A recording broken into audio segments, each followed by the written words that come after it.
룻기서 1장 6절부터 18절, 제가 6절의 말씀 먼저 봉독합니다.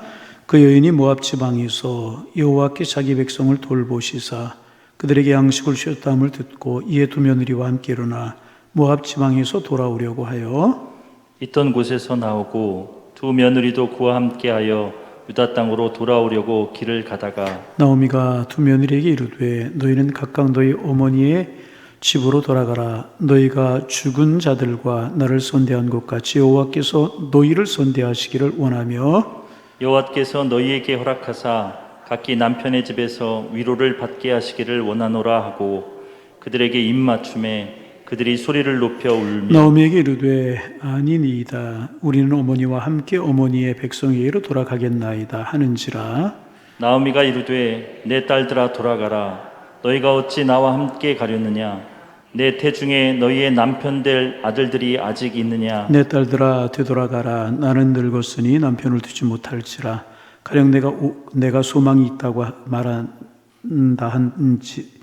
말한다든지 오늘 밤에 남편을 두어 아들들을 낳는다 하더라도 너희가 어찌 그들이 자라기를 기다리겠으며 어찌 남편 없이 지나겠다고 결심하겠느냐. 내 딸들아 그렇지 아니하니라. 여호와의 손이 나를 치셨으므로 나는 너희로 말미암아 더욱 마음이 아프도다 하매 그들이 소리를 높여 다시 울더니 오르바는 그의 시어머니에게 입맞추되 룻은 그를 붙쫓았더라. 나오미가 또 이르되 보라 내 동서는 그의 백성과 그의 신들에게로 돌아가나니 너도 너의 동서를 따라 돌아가라 하니 룻이 이르되 내게 어머니를 떠나며 어머니를 따르지 말고 돌아가라. 강권하지 마옵소서. 어머니께서 가시는 곳에 나도 가고 어머니께서 머무시는 곳에서 나도 머물겠나이다. 어머니의 백성이 나의 백성이 되고 어머니의 하나님이 나의 하나님이 되시리니 어머니께서 죽으시는 곳에서 나도 죽어 거기 묻힐 것이라. 만일 내가 죽는 일 외에 어머니를 떠나면 여호와께서 내게 벌을 내리시고 더 내리시기를 원하나이다 하는지라. 함께 보십니다. 나오미가 룻이 자기와 함께 가기로 굳게 결심함을 보고 그에게 말하기를 그치니라. 아멘. 기도드리시죠. 할렐루야. 예, 오늘 제가 그 수협의 준비를 하고 있는데 전화벨이 울렸어요. 받을까 말까 망설이다가 보았더니 캄보디아 우리가 지원하는 오태근 선교사님 전화였었어요. 그래서 이제 받았더니 장모님이 돌아가셔서 급하게 나왔다가 다시 캄보디아로 나가면서 공항에서 전화를 한다고 그러시며 전화를 하셨어요. 제가 깜짝 놀라면서 아니 캄보디아 괜찮으냐고 그랬더니 일주일에 3번 비행기 편이 있고 여기서 이제 몇 번 검사를 한대요. 출국 수속을 하면서 몇 번 코로나 검사를 하고 음성이라고 결정이 되면 출국하게 되는데 캄보디아도 만만치는 않은데 그래도 사역지를 오래 비울 수 없어서 출국해야 된다고 사모님하고 함께 출국해야 된다고 그런 이야기를 들으면서 야, 참 사명이 귀하긴 귀하구나. 사실 우리나라처럼 안전이 잘 돼 있고 또 방역이 잘 되는 데도 흔치 않잖아요. 캄보디아는 우리보다 훨씬 더 못 사는 나라이기 때문에 보장이 없는 그런 곳이잖아요. 또 얼마나 열악합니까? 저도 오태근 선교사님 선교지 예전에 한번 가봤는데 교회라는 게 지붕뿐이 없어요. 지붕뿐이 없고 기둥 세우고 지붕하고 요만큼까지 벽을 하고 그냥 거기 의자 놓으면 교회고 그런 곳입니다. 제자훈련 통해서 거기도 21년째 제가 개척한 연도하고 그분이 캄보디아 간 연도하고 같더라고요. 아주 캄보디아 말이 유창하고 통역도 잘 하시고 이제 그래요. 제자훈련 사역을 잘 하는데 캄보디아에 있다가도 들어와야 되는 형편이잖아요. 그런데 어려운 지경에 캄보디아로 간다고 하는 것을 보면서 마음이 짠했어요. 야, 어려움이지만 사역이 중요하구나. 하나님이 맡기신 양떼가 있고 하나님 맡기신 사명이 있고 하나님께서 맡기신 사역지가 있기에 그것으로 나가는구나. 그런 생각을 하면서 마음이 짠하고 성도들과 함께 기도하겠습니다. 코로나가 끝나고 괜찮아지면 제가 캄보디아 가서 한번 뵙겠습니다. 그런 인사를 하고 마쳤어요. 여러분, 사명을 위해 살아가는 삶이 아름다운 삶인 줄로 믿습니다. 사명을 위해 살아가는 삶이 아름다운 삶인 것입니다.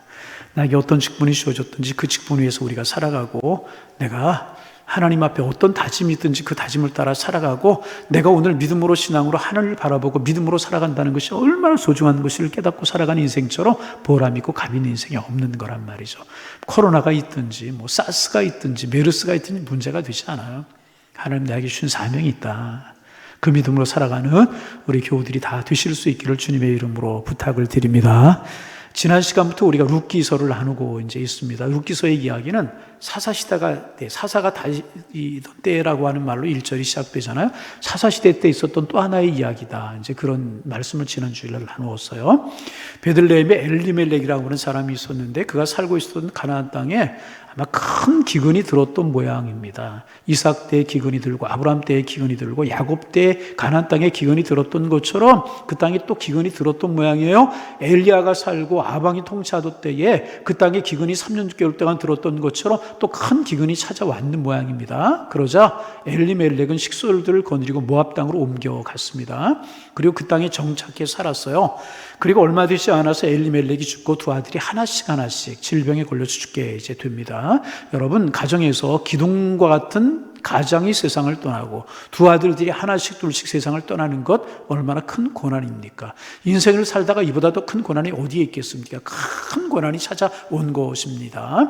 그러면 지난주에 우리가 나눈 말씀처럼 복습을 좀 더 하면 그 가정에 고난이 찾아온 이유가 무엇이냐 그 말이에요.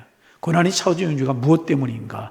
왜 그 가정에 이런 말 못할 고난이 닥쳐왔느냐 그 말이죠. 엘리멜렉의 잘못 때문이었습니다.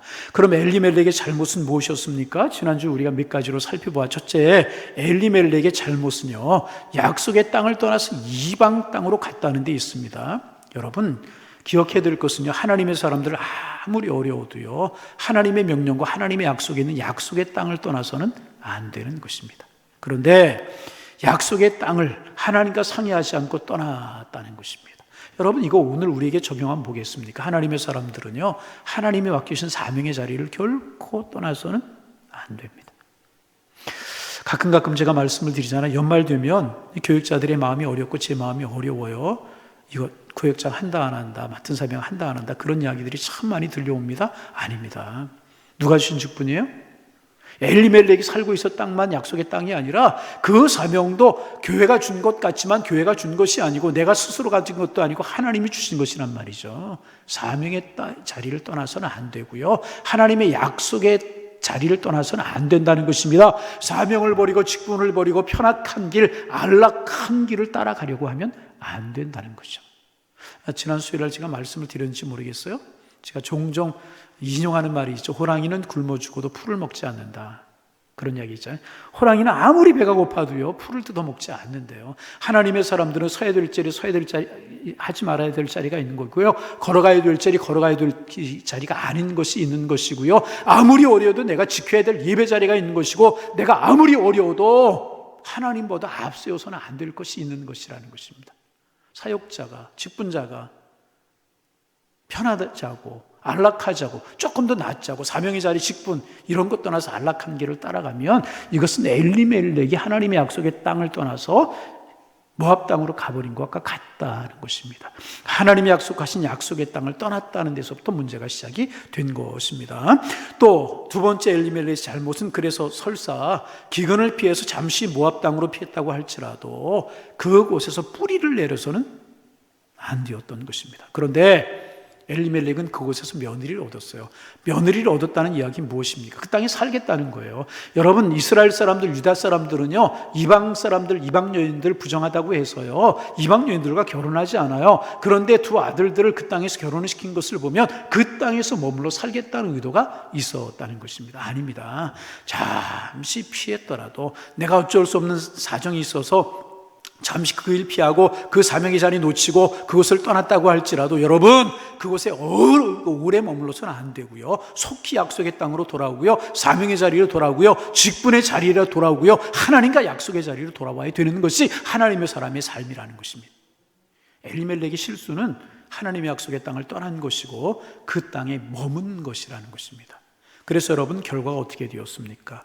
가난과 기근을 피해서 모압 땅으로 갔는데, 가난과 삶의 어려움을 피해서 모압 땅으로 왔는데 결과가 여러분 어떻게 되었습니까? 그 가난과는 비교하지 못할 정도로, 가난은 피했지만은 가난과는 비교하지 못할 정도로 더 무서운 죽음을 맞이하고 말았다는 것입니다.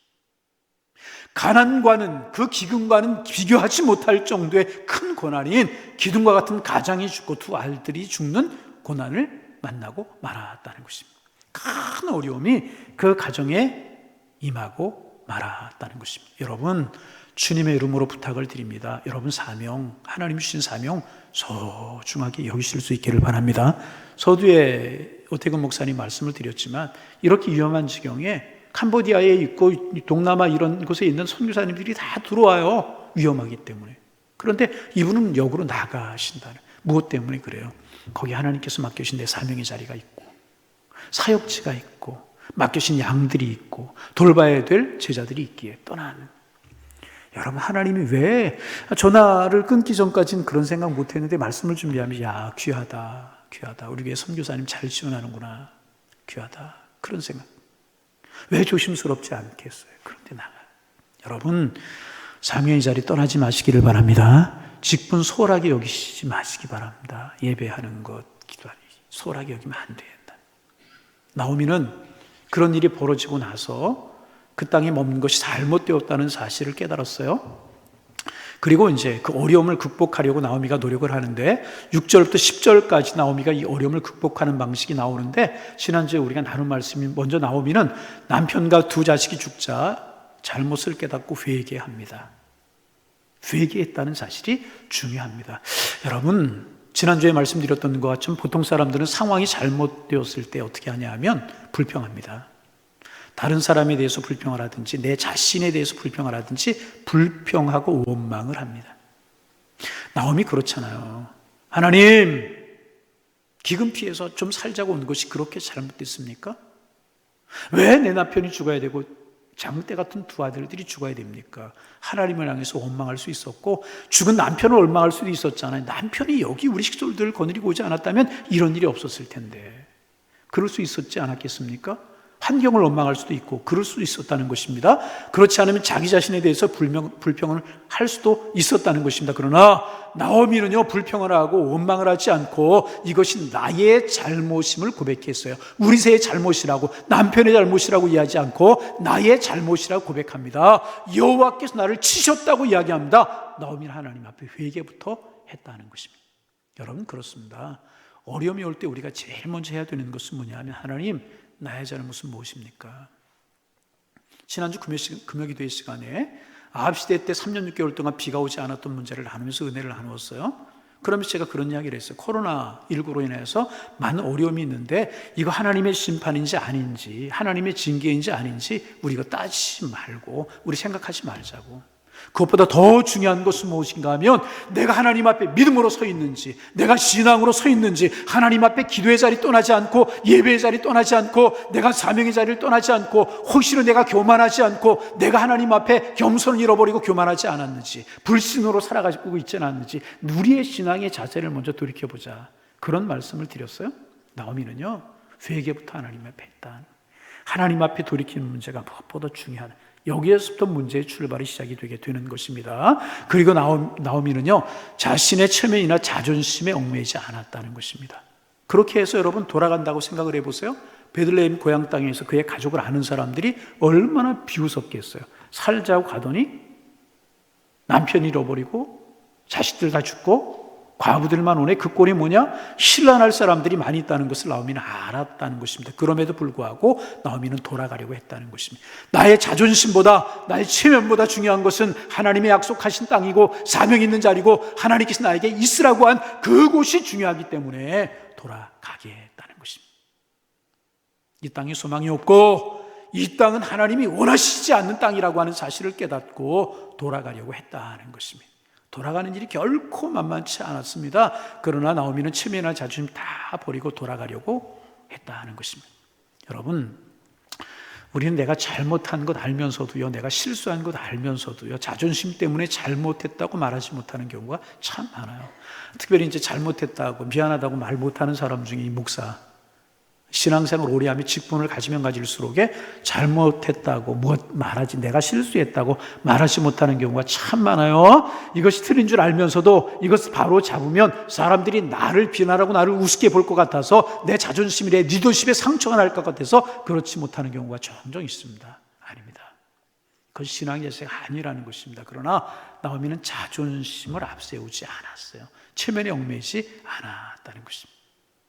우리가 이런 것들을 지난 시간에 나누었고, 나오미에서 배울 수 있는 지혜가 바로 이런 것이다. 잘못을 깨닫고 고백하고 그것을 체면이나 자존심의 차원으로 바라보지 않고 믿음의 차원으로 바라보고 믿음의 차원에서 해결한 사람이 나오미였었다. 여기까지가 우리가 이제 지난주까지 나눈 그런 말씀이었고, 오늘은 세 번째로 나오미에게서 배울 수 있는 세 번째 교훈을 이제 배우게 됩니다.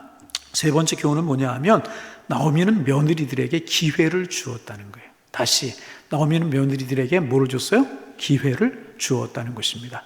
나오미는 며느리 둘을 불러놓고 말합니다. 내가 이제 회개하고 고향 땅으로 돌아가게 될 것인데 이 길은 너희들에게는 참으로 힘든 길이 될 것이다.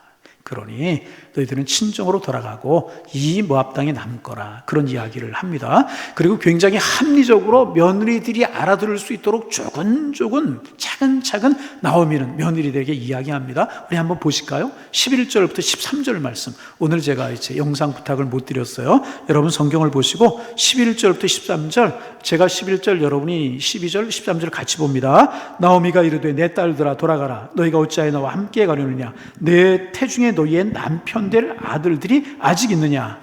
내 딸들아 되돌아가라. 나는 늙었으니 남편을 두지 못할지라. 가령 내가 소망이 있다고 말한다든지 오늘 밤에 남편을 두어 아들들을 낳는다 하더라도 함께 보십니다. 너희가 어찌 그들이 자라기를 기다리겠으며 어찌 남편이 없이 지내겠다고 결심하겠느냐. 내 딸들아 그렇지 아니하니라. 여호와의 손이 나를 치었으므로 나는 너희로 말미암아 동마음이 아프도다 하매. 여러분, 이게 무슨 말이냐 하면, 고대 우리 사회에서도 형수취사제라고 하는 것이 있었어요. 형수취사제라고 하는 것, 이 당시에도 있었습니다. 이 형수취수제라고 하는 것이 무엇이냐 하면, 형이 결혼을 했어요. 그런데 후사를 잊지 못하고 죽었어요. 그러면 동생이 형의 아내, 형수를 자기 아내로 맞이하는 겁니다. 이것은 여러분 도덕적이나 윤리적인 개념으로 보아서는 안 됩니다. 동생이 자기 부인이 있을지라도 형수를 또 다른 자기의 부인으로 맞는 것입니다. 그럼 도덕적이고 윤리적인 차원으로 보지 않으면 어느 차원으로 봐야 되는가? 두 가지 중요한 게 있었어요. 그 이유는 뭐냐면, 그 당시 유대 사회의 구조는요, 여자 혼자서는 살아갈 수가 없는 사회 구조였었어요. 여러분, 이스라엘 백성들을 가나안 정복하고 지파별로 제비를 뽑아서 유다 지파 여기 가져라, 루벤 지파 여기 가져라, 갓 지파 여기 가져라, 지파별로 기업을 차지하지 않았습니까? 족속별로, 가문별로, 가정별로 땅을 기업으로 나눠 가졌어요. 근데 이것이 남자들을 통해서 이어 내려가는 거예요. 근데 결혼했는데 후사를 잊지 못하고 남편이 죽으면 아내들은, 여인들은 땅이 없는 거예요. 농사를 부쳐먹고 살 땅이 없고 재산이 없는 거예요. 그러면 여자 혼자 살아갈 수가 없고요. 또 누군가 이 여인을 지켜줄 수가 없는 것입니다. 그래서 여인들은 혼자 버림받으면 먹고 살아갈 길이 없는 것입니다. 그래서 형님의 부인을 내가 거두어준다는 의미에서 자기 아내로 받아들이는, 이것이 이제 형수취사제라고 하는 것이었고, 또 이제 그렇게 하는 두 번째 이유가 있었습니다. 그것은 뭐냐면 후손의 생산이었습니다. 그 당시 자녀는 곧 노동력이었었습니다. 그리고 많은 자손을 갖는 것이 당시 사람들의 세계관이었어서, 그러므로 형과 같은 피를 물려받은 동생이 형수의 몸을 통해서 자식을 낳는 일을 미덕으로 여겼다는, 혈통을 이어간다는 측면, 도덕과 윤리의 개념으로 보면 안 되는 것입니다. 그 당시에는 미덕으로 여겨졌다는 것입니다. 그것을 이제 형수취사제라고 이야기를 합니다. 지금 나오미가 그 이야기를 하고 있는 것입니다. 며느리들에게, 너희가 나와 함께 이스라엘 땅으로 돌아가면 너희들은 이방인들이기 때문에, 이방 여인들이기 때문에 재혼의 희망이 거의 없다. 여러분 아시는 것처럼 이스라엘 사람들이 이방 사람들에게서는 굉장히 배타적이잖아요. 그런 결혼했던 이 여인을 누가 자기 아내로 다시 받아들일 수가 있겠습니까? 그래서 이스라엘에 돌아가면 너희들에게 재혼의 길은 영영 없을 것이기 때문에, 먹고 살아가는 것 자체가 위협이기 때문에 너희는 이스라엘 땅으로 돌아가봤자 고생만 하고 너희들에게 낙이 없을 거니까 너희들은 너희들의 어머니에게로 모압 땅으로 돌아가라. 이렇게 이야기를 하고 있는 것입니다. 그리고 또 그 다음에 하는 이야기가 있어요. 유일한 길은 내가, 너희들의 어머니, 시어머니인 내가 다시 아들을 낳는 것인데, 그럼 그 아이가 형수들을 취하면 되지 않겠습니까? 그런데 너희가 아는 것처럼 지금 내 나이가 이렇게 많은데 어떻게 아들을 낳을 수 있을 수 있겠으며, 서로 내가 오늘 밤에 남자를 보아서 임신을 했다고 해도 그 아이가 남자라고 하는 보장도 없고, 남자아이라고 해도 그 아이가 자라날 때까지 너희가 어떻게 기다리겠느냐. 너무 힘들고 너무나 확률이 없는 것이다. 그러니 너희들이 모압 땅에 남아라. 좋은 남자 말하거라. 잘 살거라. 모압 땅에서 너희들이 살 길을 찾아보거라. 그것이 나를 따라서 베들레헴으로 유대 땅으로 가는 것보다 훨씬 더 잘 살 수 있고 훨씬 더 너희들이 남은 인생을 아름답게 살 수 있고 고생하지 않고 살아갈 수 있는 길이다. 그러니 모압 땅에 남아라. 살 길을 찾아보거라. 나오미는 며느리에게 굉장히 합리적으로 설명을 지금 하고 이제 있는 것입니다. 여러분, 지혜로운 사람은 이게 참 잘 안 돼요. 우리나라 사람들 특별히 잘 안 되고 저도 이게 잘 안 되는데, 지혜로운 사람은 어떤 일을 설명할 때 감정을 따라하지 않고 합리성을 따라합니다. 그러나 미련한 사람은 어떤 일을 할 때 합리성을 드러내기보다는 자신의 감정을 드러내게 돼요. 그래 대화가 되지가 않아요. 서로 이치를 따지고 이건 저렇고 저건 저렇고 이치를 원하지 않고 감정을 드러내기 때문에 그 감정으로 말미암아 다른 사람의 감정이 다치고 그 감정으로 말미암아 마음의 문이 닫히게 되는 것입니다. 그래서 여러분, 우리 한국 사람들이 저를 비롯해 잘 못하는 것 중에 하나가 뭐냐 하면 회의하는 것을 잘 못한대요. 뭐라고요? 회의하는 거 잘 못한대요. 그래서 우리나라 사람들, 우리 한국교회에 그런 이야기 있어요. 회의를 오래 하면 회의에 빠진다. 그렇게 한국교회에 그런 일들이 있어요. 회의 오래 하면 안 된다는 거예요. 우리 한국 사람들은 감정에 치우치기 때문에 서로 이치를 설명하고 이론을 설명하고 다수의 의견을 따르면 되는 것인데, 이론을 말하기 전에, 이치를 말하기 전에 감정을 드러내고 과거의 일을 드러내고 불필요한 말을 하고, 그래서 사람들이 그 말에 동의는 하지만 그 사람의 태도에 불복종하여 상처를 입게 되는 경우가 얼마나 많은지 몰라요? 그래서 여러분, 목회도 그렇고 삶도 그렇고요, 가장 중요한 것이 이건 것 같아요. 감정을 잘 다스리고 감정을 따라 하지 않고 지혜를 따라서, 이치를 따라서 결정하는 게 참 중요한데 이게 참 안 될 때가 있어요. 그런데 이 나오미는요, 감정을 잘 다스리고 이치를 따라 지금 여인들에게 잘, 며느리들에게 잘 설명하고 있는 것을 보고 있어요. 그래서 이제 눈물로 어머니를 따르겠다고 하는 두 며느리에게 이치를 설명하는 겁니다. 너희들 이방 여인들로 이스라엘 땅에 가면 살기가 정말 어려울 것이다. 재혼의 희망도 없어. 그럼 땅이 없어. 농사 지을 땅이 없고 수입이 없어. 먹고 살 길이 없는 거야. 그러니 너희들 이 땅에 남아서 그냥 사는 것이 너희들이 훨씬 더 행복할 것이다. 조곤조곤 차근차근 설명하고 설득을 시키고 이제 있는 것입니다. 그러자 이 어머니의 말을 들은 큰 며느리 오르바는, 큰 며느리 누구? 오르바는 순종하여서 자신의 고향인 모압 땅에 남게 됩니다. 그런데 둘째 며느리 누구? 롯이에요, 룻이에요? 헷갈리면 안 돼요. 창세기에 나오는 사람이 롯이고 여기 나오는 사람 룻입니다. 룻은요, 부득부득 우기면서 어머니를 따라가겠다고 말을 하는 것입니다. 그래서 여러분, 이 짧은 이야기 속에서 그 다음 이어지는 11절부터 두 며느리의 태도를 통해서 두 인간형의 사람을 우리가 볼 수가 있어요. 먼저는 오르바와 같은 사람이 있을 수 있습니다. 여러분, 오르바 같은 사람은 잘못한 것은 아니에요. 잘못한 거 아니잖아요. 오르바가 뭘 잘못했어요? 어머니의 차곡차곡한 설명을 듣고 어머니의 말씀에 순종하는 것이죠. 그런데 오르바 같은 사람은 눈앞에 처한 현실을 먼저 고려하는 사람입니다. 어떤 일을 결정할 때 가장 현실적인 것이 무엇인가를 생각하는 사람입니다. 그리고 어떤 것이 나에게 유익한 것을 따지는 사람이 오르바 같은 사람입니다. 여러분, 이 사람 잘못됐다고 우리가 이야기할 수 없어요. 잘못됐다, 그렇게 말하기 힘들어요. 똑똑하고 합리적인 사람이면 틀림이 없어요. 이런 사람들이 세상적으로 성공할지도 모르겠어요. 대부분의 성공한 사업가들, 그리고 성공한 사람들을 보면 대부분 현실적인 사람들이 많다고 그러지 않습니까?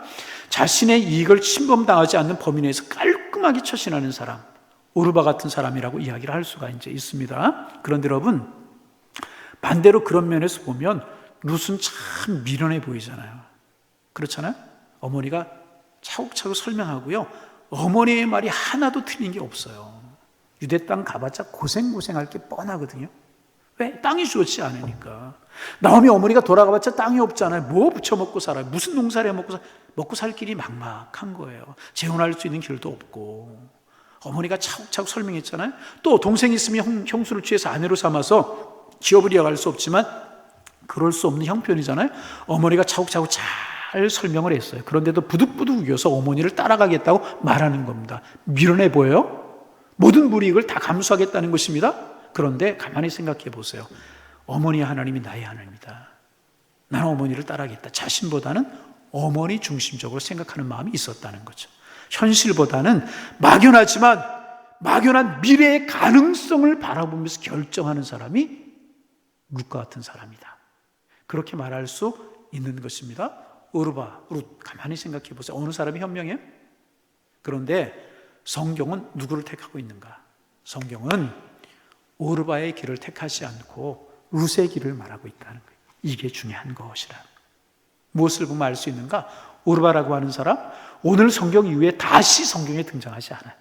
오늘 본문 이후에 오르바라고 하는 사람 성경에 찾아볼 수가 없어요. 어떻게 살다가 어떻게 죽었는지, 다시 결혼했는지 못했는지, 갑으로 살다가 죽었는지, 좋은 사람 만나 재혼해서 잘 살다 죽었는지 성경에 언급하지 않아요. 그러나 룻은요, 유대 땅으로 오게 되잖아요. 그리고 재혼하게 돼요. 보아스라고 하는 사람 만나 재혼하게 되었고, 그 후에 그의 후손에서 누가 태어나요? 다윗이라고 하는 왕이 태어나고, 룻이라고 하는 사람이 예수님의 족보에 들어간 4명의 인물 중, 여인들 중에 한 사람이 된단 말이죠. 4명의 여인이 누구예요? 마태복음 1장에 보면 4명의 여인들이 나와요. 누구? 기생? 라합. 그 다음에 오늘 성경에 나오는 룻. 그 다음에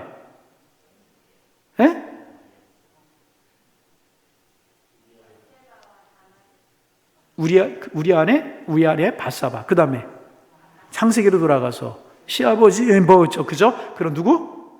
다말이라고 하는 여인. 그 중에 한 여인이 되지 않습니까? 예수님의 족보에 들어간 여인이 되었다는 것입니다. 여러분 기억하세요.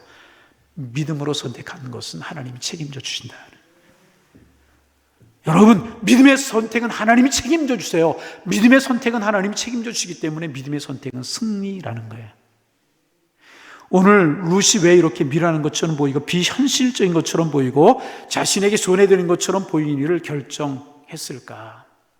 그의 고백 다시 한번 보겠습니다. 16절 17절 같이 한번 우리 소리 내어서 16절 17절 읽어봅니다. 룻이 이르되 내게 어머니를 떠나며 어머니를 따르지 말고 돌아가라. 강권하지 마옵소서. 어머니께서 가시는 곳에 나도 가고 어머니께서 머무시는 곳에 나도 머물겠나이다. 어머니의 백성이 나의 백성이 되고 어머니의 하나님이 나의 하나님이 되시리니 어머니께 죽으시는 곳에 나도 죽고 거기에 묻힐 것이라. 만일 내가 죽는 일 외에 어머니를 떠나면 여호와께 내게 벌을 내리시고 더 내리시길 원하나이다 하는지라.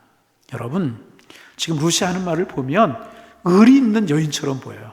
시어머니를 향한 의리, 며느리의 의리처럼 보입니다. 그러나 여러분, 이것은요 의리가 아니고요, 그것을 초월한 가치가 있는 거예요. 그럼 그 가치가 무엇인가? 신앙적인 가치였다는 것입니다. 신앙적인 가치. 하나님에 대한 말씀, 여호와에 대한 말씀이 더 많이 나오고 있어요. 나를 어머니와 며느리로 만나게 하신 분이 하나님이십니다. 그러므로 이 인연을 깨뜨리고 싶지 않습니다. 지금 룻이 그런 이야기 하고 있는 것입니다.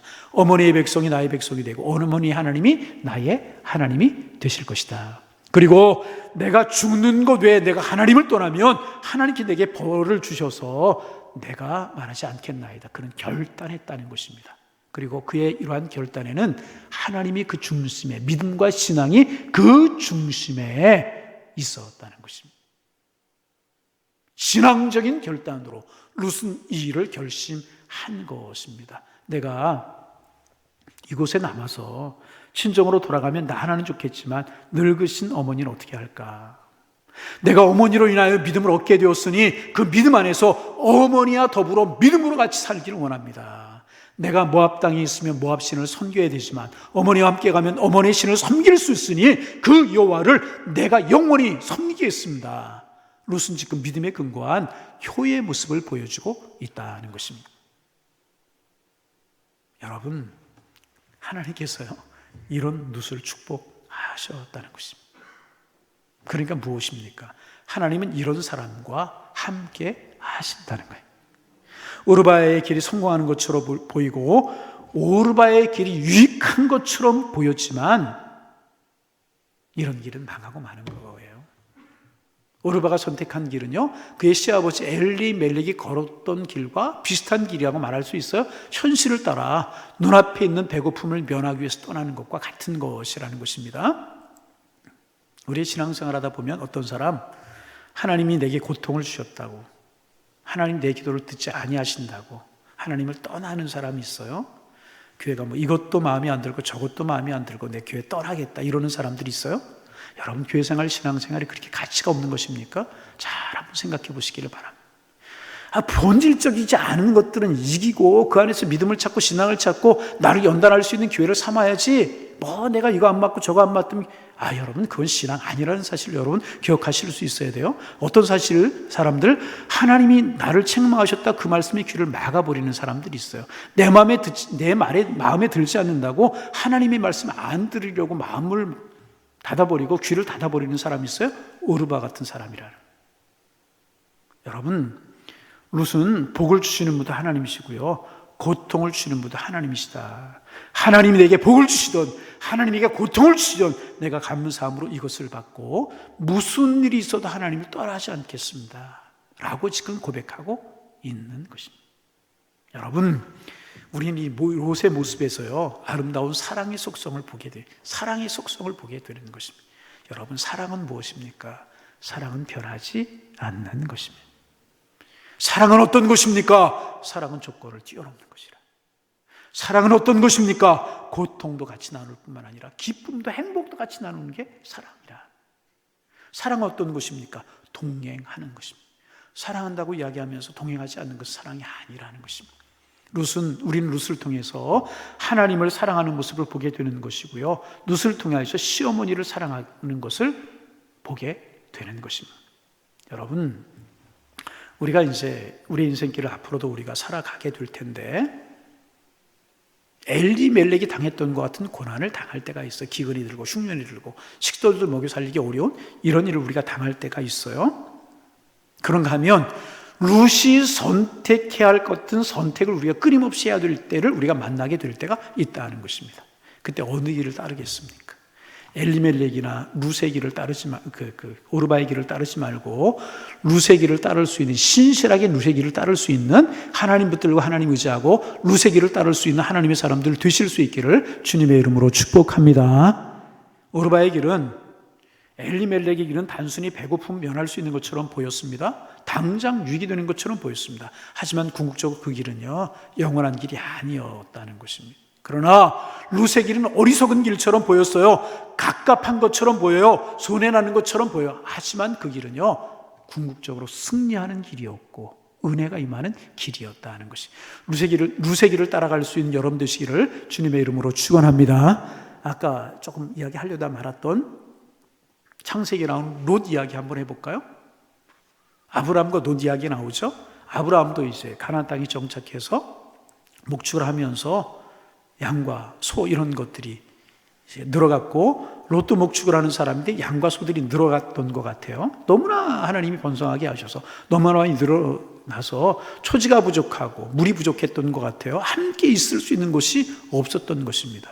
그래서 이제 나누기로 하고 아브라함이 조카 롯을 불러서 말합니다.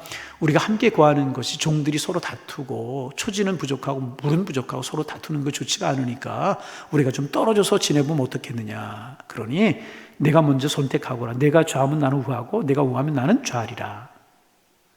아브라함이 그러잖아요. 그럼 여러분, 당시 관례에 의하더라도, 아니 아브라함과 롯의 관계를 생각하더라도 거기에서 롯은 어떻게 했어야 됐을까요? 아닙니다. 삼촌, 절대로 그런 일은 없어야 됩니다. 삼촌은 나에게 아버지와 같으신 분이십니다.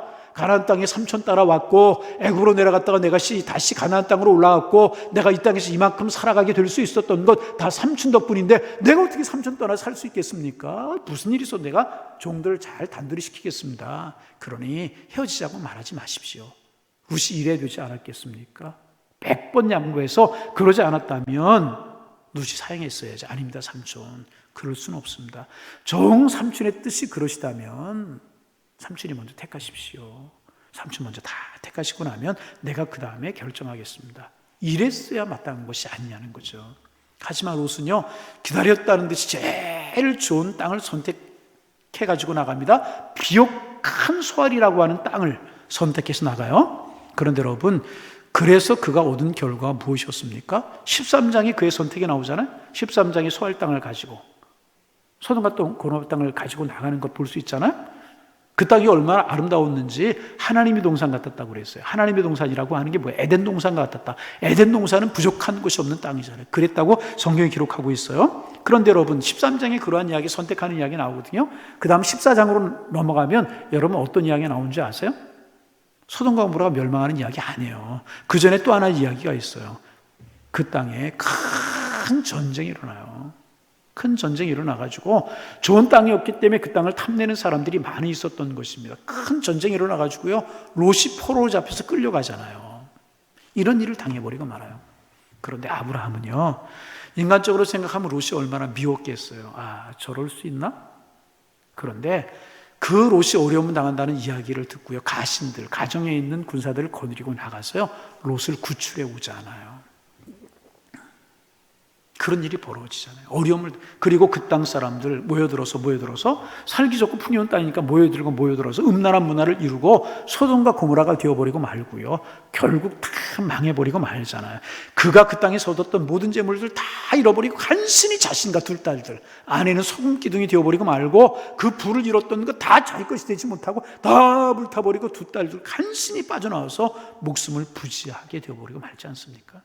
얼마나 비참한 이야기. 물질 따라간 결과, 비옥함 따라간 결과. 비옥함과 물질이 있었던 건 사실이지만 그 물질과 비옥함으로 인하여 그는 전쟁에 휘말리게 되었고, 모았던 재물 다 잃어버리게 되었고, 아내도 잃어버리게 되었고, 그가 소중하게 여겼던 자기의 손에 잡지 못하고 다 잃어버리고 마는 그런 결과를 가져버리고 말았다는 것입니다. 아브라함, 물질 따라가지 않고 믿음 따라갔습니다. 하나님의 약속 따라 갔어요. 그럴 때 하나님이 어떤 복을 주셨나요? 구하지 아니하는 물질도 주셨어요.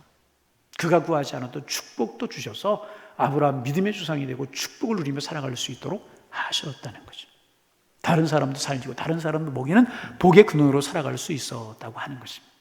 여러분, 이것이 바로 하나님의 축복이라 하는, 이것이 하나님의 축복이라. 눈앞에 이익을 따라갔던 오르바, 눈앞에 이익만을 따라갔던 엘리멜렉은요, 그것과 더불어 죽었지만 하나님의 뜻을 따라갔던 나오미와 룻은, 아브라함은 그것으로 인해 승리하게 되었던 것입니다. 여러분, 남은 인생길을 걸어가시면서 어떤 길을 걸어가시겠습니까? 오르바의 길을 따라가시겠습니까? 엘리멜렉의 길을 따라가시겠습니까? 롯의 길을 따라가시겠습니까? 아니면 나오미와 룻의 길을, 아브라함의 길을 따라가시겠습니까? 눈앞에 보이는 육신적인 것만을 위해서 따라가시겠습니까? 눈앞에 보이는 육신적인 것에 모든 것을 걸고 그것만을 위해서 걸어가시겠습니까? 아니면 영의 눈을 따라서 신령한 가치를 두고 조금 힘들고 어렵지만 자녀들에게도 어려움이 있고 가정에도 어려움이 있을 수 있겠지만 그것이 하나님이 원하시는 길이기에 손해 나가고 어려움이 있을지라도 영의 눈을 따라, 영적인 모습을 따라 결정하며 살아가시겠습니까?